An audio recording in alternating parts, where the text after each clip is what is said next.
Hi, I watched Hometown Cha-Cha-Cha and here's my review.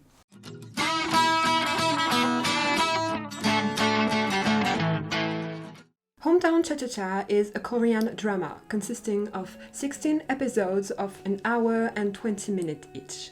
Hyunjin is a dentist working in a cabinet in Seoul. Because of moral conflicts with her superior, she decides to quit. She goes to Gongjin because she's been there before, it's a small village on the coast. And on a whim, she decides to open her own cabinet in this place. There, she's going to meet all the inhabitants of Gongjin, as well as Hong Do-sik, a man who seems to be able to do everything and helps everyone in the village for money. Here, she will learn a lot of new things and actually grow to learn this place as she gets to know the city and its inhabitants. This drama, although I gave it quite a nice rating, you will hear it later, I actually had a bit of a trouble watching it. For some reason, I just found it very difficult to really enter the drama. I would pause all the time. And some of the times were because they were too sweet. I felt like I was really invading. My feels really couldn't take their sweetness at all. I was feeling so shy in front of my computer watching the drama that I had to pause all the time. But the thing is, it was difficult to come back to the drama every time I hit pause. I would go do something else for the rest of the afternoon, so it actually took me quite a long time to finish this drama. But I did like it. I quite enjoyed it, actually. It's pretty simple, nothing much happens, there's not much action at all, really. But what can you expect from a drama who talks about a city girl who's always lived in a city, moving to the countryside? Of course, it's to show some kind of more simple way of life, more simple way of thinking. So they can't put too much action, right? Because they want to depict this way of day-to-day way of living, which I actually really enjoy. I think if I was not as anxious as I am, and I wouldn't say shy, but let's say shy, I think it would actually be the kind of life I would like. By the sea, with nice neighbors, everyone knows everyone, it's a small community, and I think this would be my thing. So I really enjoyed it, also because of this reason. But at the same time, I could understand if people would not really like it, because nothing really much happens. But I feel like it was still pretty nicely paced, because at some point I thought the romance was going to happen, and I was a bit worried because I thought there's still too much of the drama to go. I thought I was going to be bored with the romance. But it doesn't come too quickly. I actually like it, how they did it quite naturally. But I think they did it too naturally, actually, for me, because while I loved them as a couple, it felt really weird when they suddenly started going out and changed their friendship status as a relationship. Because they were so good as friends. So when they changed that to be a couple, it felt a bit weird, but I think that would actually be the same in real life. You know, if you have two friends, you've been knowing them as friends, and then suddenly they start dating, I guess it would do the same impression. It would feel a bit weird. So it did that for me in the drama, so it was a bit also difficult to get more invested into it, because I felt like something was wrong. But they were cute, they were really cute. I couldn't help, I was giggling my off. Really, I feel like I haven't been this way on a drama for a really long time. They were really sweet, and like I said, I pretty much enjoyed the drama. A few things I didn't really like, but a lot of things I actually enjoyed in this drama. So I gave it 8.5 out of 10. So for the things I didn't like, I actually have very few of them. First thing is Hong Do-sik. For the longest time at the beginning, I thought Hong Do-sik had some kind of attraction to Yetin, but that it was just kind of physical at this point, because they didn't know each other, and clearly they weren't in the same place at all in their mind. But I thought he had this kind of attraction, and he hoped he could make her see things, the village and everyone, in a different light, because he was attracted to her. So I thought it was like this. But later on, when he starts realizing that he likes her, I was lost, completely lost, because I thought he knew he had some attraction for her. But actually no. So that really threw me off. I was completely lost, and yeah, that's also something else that I kept wondering about. So it was difficult to stay in the story and the romance, because yeah, for me it was a given. Second thing has nothing to do with the rating, and it's more like a funny anecdote, but I think they put all the advertising in the last episode. It felt like it was advertising after advertising after advertising. But it's just a detail. Third thing, and I'm actually going to start a spoil part right now because I want to talk a bit more about this one, is the conflict with Hong Do-sik and Yejin at the end, towards the end. It felt way out of place. Honestly, they were like, what, together for a month, at most, and their lovey-dovey phase was already over. That's a bit quick, I think, a month. I don't have much experience in real life dating, but 1 month seems a bit short. But okay, maybe they are older and everything. But to me, I didn't really like it. Especially since it kind of stops with this problem. And I really didn't like it because it felt like Yejin was really pushing Do-sik to talk to her. Like, okay, if you can't talk to me, then we're going on a pause. And I really didn't like that at all. It felt really toxic. In the end, it resolved nicely. She understood.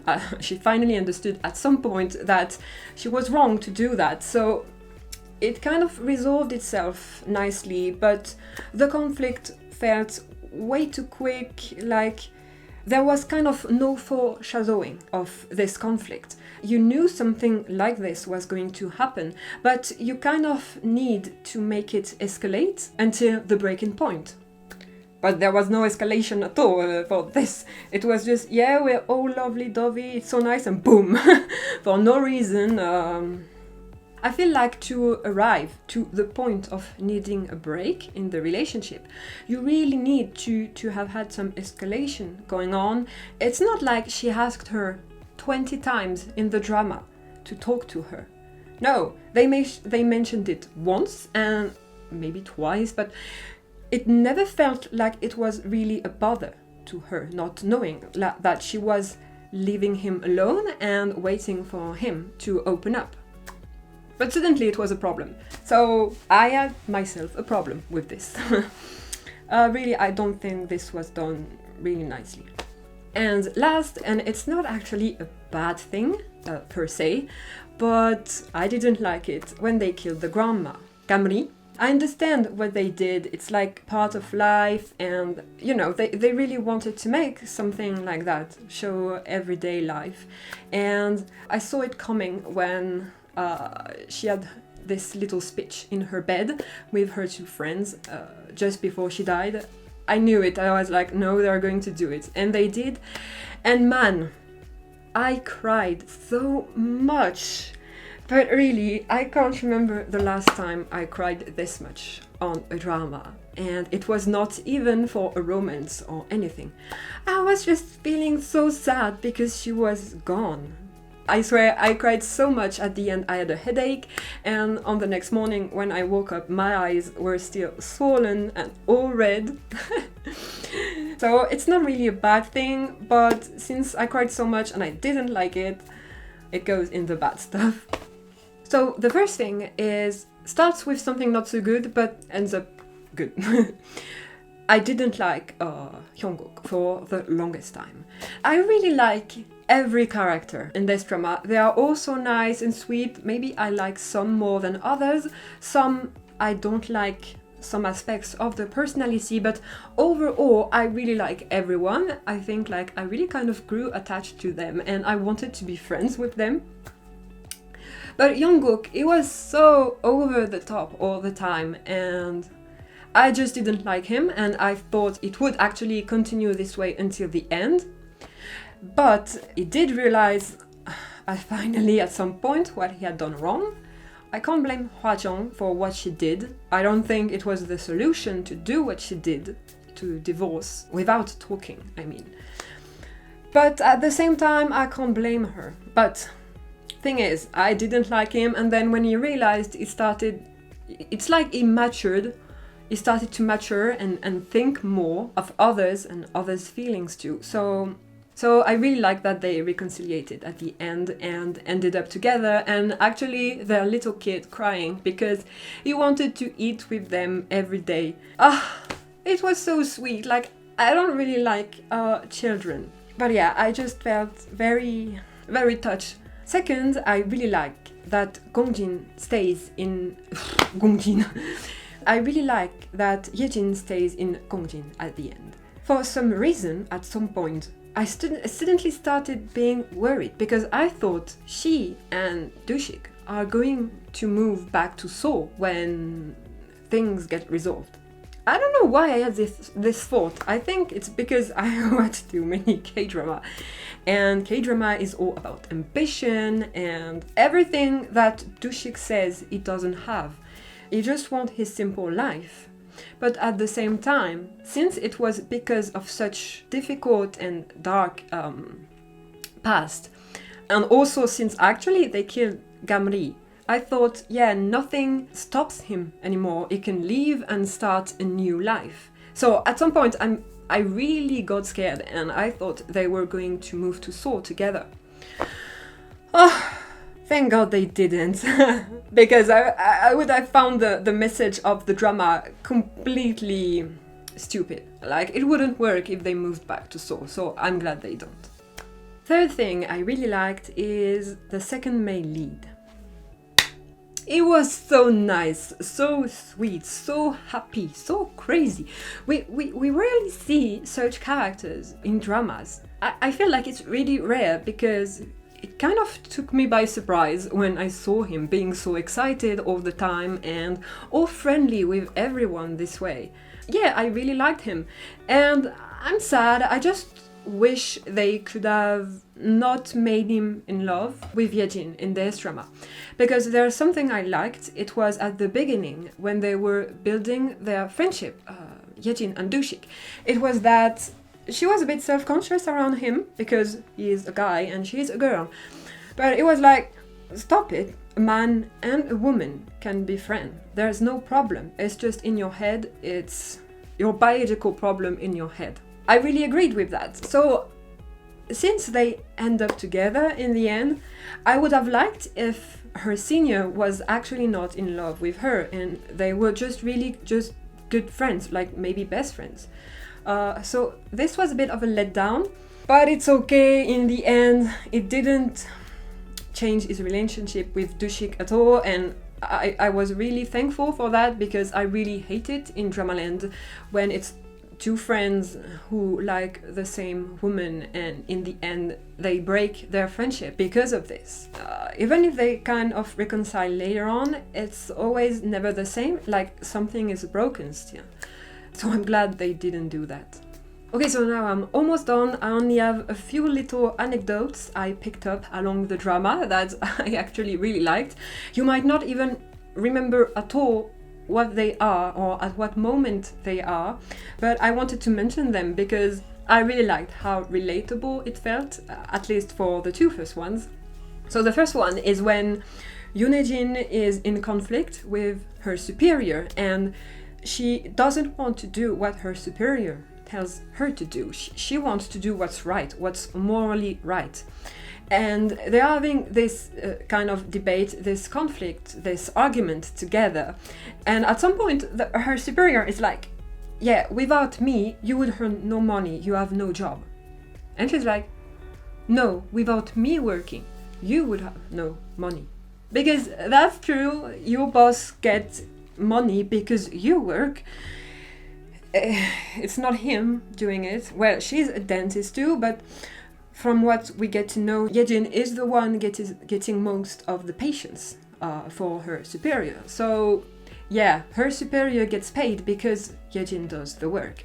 It's like in any job. If you have a boss, usually you do the job for the boss. I used to work in a place where I made food. Yes, the bosses have their own job, but if you don't sell the food you make, you have no money. So who is making the work? Who is making the money? It's the worker. So I really loved that she said that. It actually surprised me to have such a sentence in a drama because it's so real. It's so true. Second thing is really just a tiny small thing. I think it's after Yejin was attacked by the pervert at her house. She goes to Dushik's house to sleep, and she sleeps on the sofa. And she starts speaking in her sleep. He answers to her, and she answers back, still in her sleep. And at this moment, he's like, wow, and he smiles. So I don't know if he smiles because of what she said, because I think it was like, you're annoying or something, talking to him. So I don't know if he smiled because of that, or if it was because she actually replied to him while she was sleeping, but I took it as the second option, because it's actually something I do a lot. It's just really funny to do, to have them just continuously try to speak in their sleep. And the fact that he laughed at that, well, I think I've never saw this in any kind of drama, movie, TV show, nothing. I think it's actually my first time seeing it, but I feel like it just adds to the natural feel of the drama. And you're like, oh yeah, I can relate to this. I do that too. So it's really nice. And last thing, and I'm actually going to conclude on that because I don't want it to be too long, is Oyun at the end, when he receives a phone call from a production to appear on stage as a legendary singer. He was so happy. I just felt so happy for him. Like, I started crying. I thought I was done crying, but I was not. Even now, thinking about it, I feel my eyes getting wet again. I just felt so happy for him. Oh, his reaction was so pure, and he was just so happy. I cried so much at this moment too. Not as much as for Gamri, of course, but it was so touching to see, and yeah, it was just so touching. So yeah, that's it. I think I don't really have anything much more to add, except that at first, even though I was really excited for this drama because I absolutely love Kim Sono and Shin Mina. She's the cutest, and this drama just confirmed my kind of girl crush on her. She's so cute. I can't. But yeah, since I love them both, I was really excited to watch this drama, but when it started airing, some mixed comments started to come, some really good, some quite bad, and I was a bit afraid to start it. I thought this might not actually be as good as I thought it would be. In the end, I gave it 8.9, so I think it's still a bit under what I expected. But yeah, I felt it was just a really feel-good drama, a really calm, slow drama, away from all competitivity and stress and problems. I don't know, it feels like if you like this kind of mood and you haven't watched this drama, I recommend it to you. Otherwise, if you don't really like slow stuff with nothing really much happening, then this drama is probably not for you. But like I always say, you try what you want and you make your own opinion. You might love it, you might hate it. It's okay. Okay, so I think I said everything I wanted to say about this drama. So don't hesitate to tell me in the comments if you liked this drama or if you were more in the team don't really like it. But yeah, with that, I see you in the next review. Bye bye!